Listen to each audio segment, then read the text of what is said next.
Hey everybody, it's Tom Woods. I'm between lav mics right now, so unfortunately I'm using the microphone that's built into the camera, which means this particular video has a bit of a I'm in my parents' basement audio quality to it, so I apologize for that, but I wanted to get this video out there on presidential war powers, because these are arguments we have to reply to every single time a U.S. president attacks some country. Because all the shills and stooges come out of the woodwork to explain this is perfectly legitimate from a constitutional standpoint. Well, no, it isn't.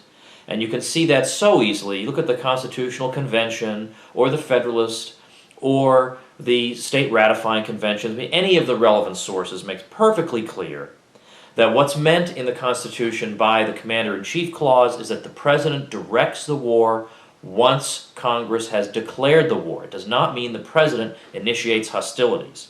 It also doesn't mean that the President can go to war as long as he doesn't call it a war, as long as he comes up with some suitably Orwellian synonym for war. No, he still can't do that. And it also doesn't mean that as long as it's a tiny little war, then the President can start it. Again, no.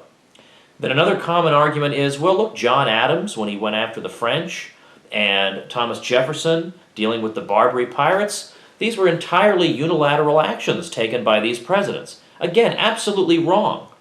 Adams was acting pursuant to a series of congressional actions. Jefferson was simply employing an act that had been passed by Congress, outfitting some ships and simply sending them to the Mediterranean.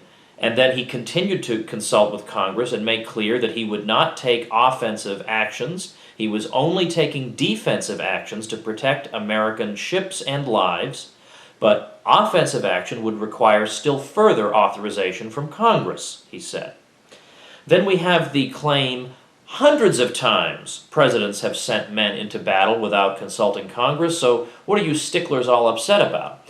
Well, this phony hundreds of times claim was invented by the U.S. government in 1950 to excuse the Korean War, which was launched with no congressional authorization in June of 1950 by Truman. Even before the UN had even authorized hostilities, Truman is sending troops over there. In fact, these alleged hundreds of times, which were also trotted out years later in defense of the Vietnam War, in fact amount to basically cases like 5 guys chasing a bunch of cattle rustlers across the Mexican border, things like that. It's like 100 cases of that. And they're actually using that as a precedent for sending like 1 million men halfway around the world. So you could decide for yourself the value of the alleged 100 times.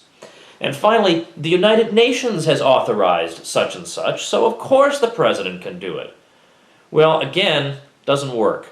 The UN Charter doesn't support that view. The UN Charter says that when member states engage in UN-authorized actions, they must consult the respective constitutional processes of their countries. Well, the constitutional process of this country is that Congress has to declare war, or Congress has to authorize the military action. And secondly, the UN Participation Act of 1945 again makes clear that congressional authorization is necessary.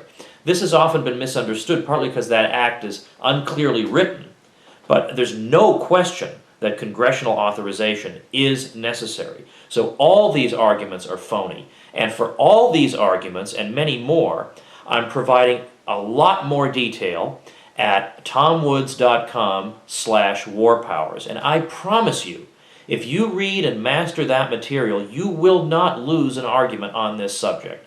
What's far more likely to happen is that your opponent will wind up saying, who cares about the Constitution anyway, realizing that he has no constitutional leg to stand on. And that's when you know you've won the argument. See you again soon.